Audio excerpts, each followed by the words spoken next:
Michael Easter अपने किताब the comfort crisis में लिखते हैं कि जब वो जदीद सहूलतों को छोड़कर जंगल में निकले, वहां भूख थी, सर्दी थी, लंबी खामोशी थी। शुरू में ये सब नाकाबिले बर्दाश्त लगा, लेकिन फिर उन्होंने कुछ नया महसूस किया। भूख ने उन्हें शुक्रगुजारी सिखाई, खामोशी ने अंदर की आवाज सुनना सिखाया, और फितरत ने ये याद दिलाया कि इंसान असल में कितना मजबूत है।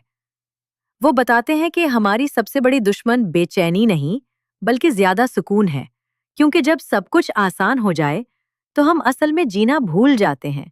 वो एक और गहरा सबक भी देते हैं, जब हम अपनी मौत को याद करते हैं, तभी हम असल ज़िंदगी को कीमती समझते हैं। तो जब आप अगली बार तकलीफ महसूस करें, याद रखें, यही तकलीफ आपके अंदर वो ताकत जगा रही है जो शायद आपको खुद भी मालूम नहीं थी। तो जब ज़िंदगी आपको तकलीफ़ दे, याद रखें यही लम्हे आपको वो ताकत सिखाते हैं जो किताबों या आसानियों से कभी नहीं सीख सकते। यही तकलीफ़ आपके अंदर वो हिम्मत जगाती है जो आपको एक आम इंसान से गैर मामूली इंसान बना देती है। यही है इस कहानी का सबक। कंफर्ट आपको आसानी देता है, लेकिन डिस्कंफर्ट आपको जिंदगी देता है। दिस इज अर्ज एको, जहां हर कहानी ना सिर्फ दिल को छूती है, बल्कि आपको बदलने की ताकत भी देती है।